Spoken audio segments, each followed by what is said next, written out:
The new G522 Lightspeed wireless headset is available now. You can score your own by going to logi.gg/Datto and using code Datto10 at checkout to save a few bucks.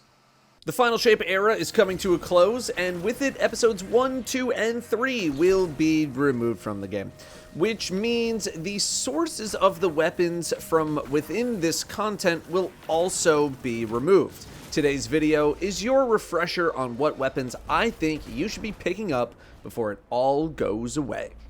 Let's start with weapons that are in episodic drops and therefore are going away. The next section will cover stuff from over the entire year, but that isn't maybe guaranteed to be leaving or isn't leaving at all. Episode 1 is the last content drop that came with craftable weapons, so I would encourage you to just collect as many as possible. However, one weapon in particular stands above the rest, and that is Aberrant Action, the Solar Rocket Sidearm. Rocket sidearms are still incredibly good, arguably the best weapon archetype in the game right now, so having one of each kind is very justified. Aberrant Action can get Heal Clip Incandescent along with some other options in the second main column of perks. I have fully gotten on board the Heal Clip train quite a while ago, and this weapon should 100% be in your inventory, preferably in the form of the weapon pattern. That being said, there is a new Solar Rocket Sidearm coming in Edge of Fate that can get some similar stuff though. So if you truly cannot be bothered, then you do have something else coming in the near future. Lost Signal was the first area denial frame grenade launcher, which people have very much latched onto and I think is worth at least getting the pattern for. Autoloading holster is overwhelmingly the most used option in the first column, with the second column having a spread of One for All, Vorpal Weapon, and Demo. Autoloading holster and Vorpal are used as a bait and switch boss damage rotation mechanism. I got a lot of people telling me to add Choir of One to this list, but I just figured that most people were at least getting the exotic weapon from each one of the exotic missions from every episode. That being said, you should go get Choir of One, Slayer's Fang, and Barrow Dyad, and all possible catalysts if you can. Choir of One and Barrow Dyad I think should take priority over Slayer's Fang though. I think the former two are much better than the latter. Those are my top two by far over the other 6 weapons that were made available. Again though, if you can just get the patterns, I would get the patterns for everything that you can, even if you're not going to use them right away, just as a safety precaution. But please, at the very least, go get those two. Of the non-craftable Episode 1 weapons, Perfect Paradox has been a top option for support characters, namely Warlocks, because of Trench Barrel. This thing can pump out some pretty decent damage in the event that you're in melee range of your target, and you happen to be using another exotic at the time. A recent example would be Ekthar in Ghosts of the Deep. A Warlock might be using Tractor Cannon or some other exotic that prevents you from joining whatever the main method of damage might be. While reload benefits are nice, some extra handling is also nice due to the somewhat frequent swapping that I imagine you would be doing. So Threat Detector is a solid option, but Dual Loader can also help out if you can't get Threat Detector. This is definitely more of a niche pick, but it is extremely good for those moments. Martyr's Retribution is just a solid overall option for Waveframe GL enjoyers out there, also getting access to Heal Clip and Incandescent, but it also has some other options to grab onto. Fortunately, it's not too hard to get some double perk action on this thing. I know Waveframes are a little right now, partly because rocket sidearms are so good, but I do think they will eventually make a comeback. Line in the Sand isn't exactly top tier right now, but the vehicle combat cope lives on with Deconstruct and Bait and Switch. It might not be the worst idea to have one of these around, but so far we haven't had that much luck on Deconstruct. I know there have been a lot of Breachlight sidearm enjoyers out there too, and there are a multitude of options here depending on the build that you are working on. You can do a melee setup with Pugilist and Swash, a grenade setup with Demo and Grenadier, a strand setup with Slice and Hatchling, or any combination of them. A more niche option for sure, even if sidearms continue to be a pretty potent primary damage option in the grand scheme. Episode 2's weaponry of choice is mainly found in the dungeon Vesper's Host, which I will discuss in the Not Going Away section of the video. Episode 2's arsenal was otherwise a little mid. I would say the top 3 to go hunt down if you wanted to are Noxious Vetiver, Liturgy, and Bittersweet. Noxious Vetiver is solely a jolting feedback-based play in my eyes. Pretty much everything else on the weapon is something that you can find on another SMG or a weapon in general. I would probably just pair this with Loose Change and call it a day, keeping in mind that jolting feedback does need beefier targets in order to actually trigger the thing in the first place. Liturgy is a double fire GL. Double fire GLs are used in Envious Arsenal rotation-based damage setups and are pretty good at it. You'd probably be taking Chill Clip here as well for the shatter damage. There are also stasis plays to make with Rhyme Stealer and Chill Clip, with next episode's artifact having some frost armor based plays to make. Disorienting grenades with Slideways is also available here if you're into that. Bittersweet with Envious Arsenal and Bait and Switch is what you're going to be hunting down here. This combo of perks is one of the best in the game for boss damage, if not outright the best overall, and there is no telling what kind of meta we will be entering when Edge of Fate launches. This would probably be priority number 1 for me from episode 2. Of the reprised weapons, I know people really like Slideways, Ignition Code, especially with disorienting grenades, so if that's the kind of experience you like to have access to, like spamming slides everywhere in order to continuously crowd control targets, I would scoop this up if you don't already have it.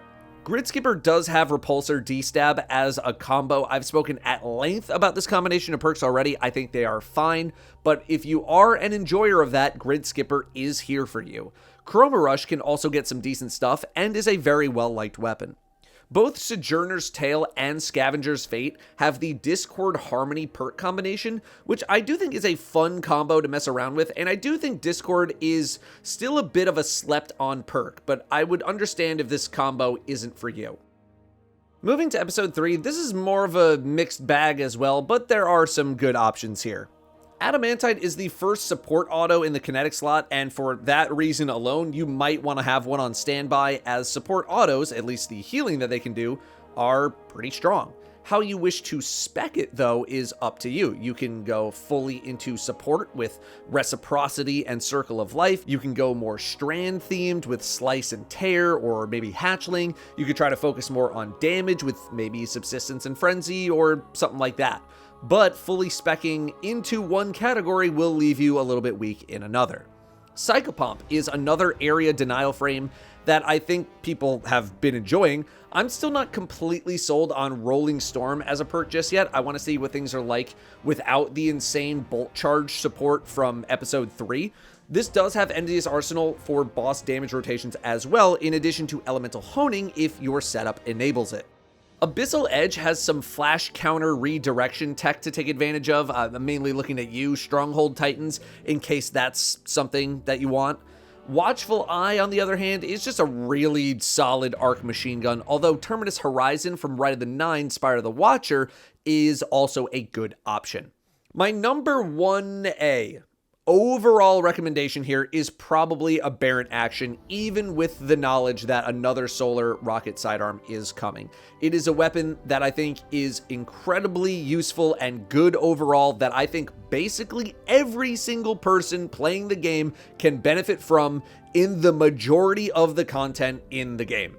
Number 1B would probably be Bittersweet. It is a very good damage option for when grenade launchers are in the limelight. I highly suggest picking one up, even if you have something else that I will be mentioning in just a moment.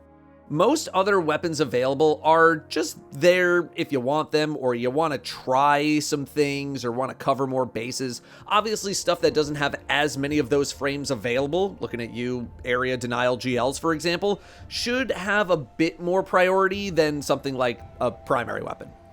Moving into more general items that might be going away, but maybe not indefinitely, let's stick with rocket sidearms for a moment.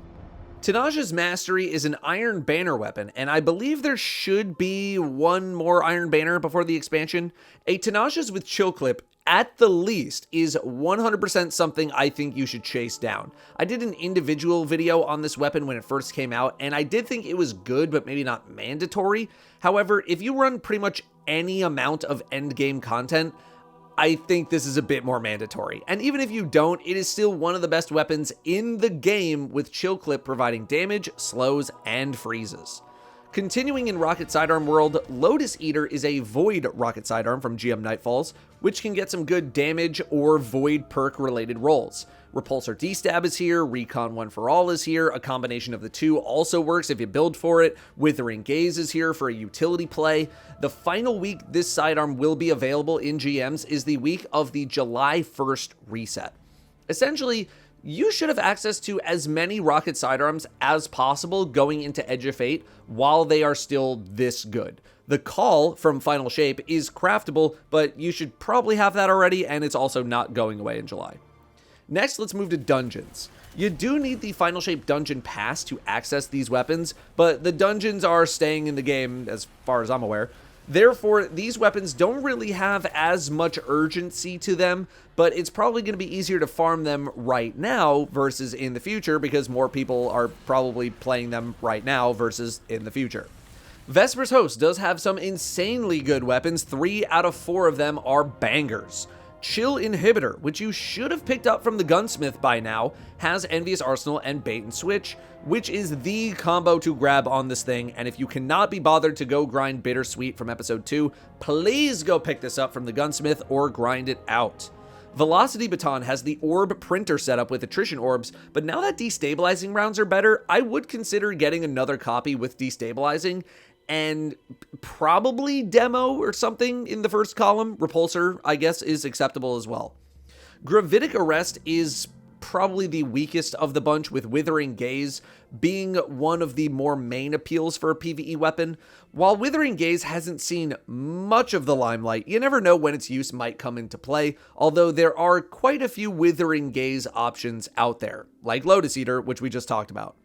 Finally, Pyroelectric Propellant is a great auto that can get Strategist and Jolting feedback, which is a good combo for Arc users out there. Titans now too, thanks to Storm's Keep.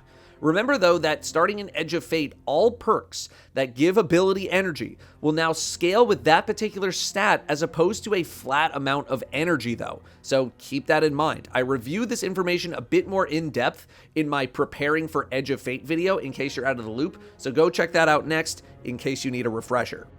Moving to Sunder Doctrine weapons, these have an outstanding origin trait, which alone makes these weapons pretty good, although maybe a little bit niche depending on what you're doing. Unsworn has some shoot-to-loot tech with detonator beam. Those of you doing any sort of shoot-to-loot tech probably already have this though.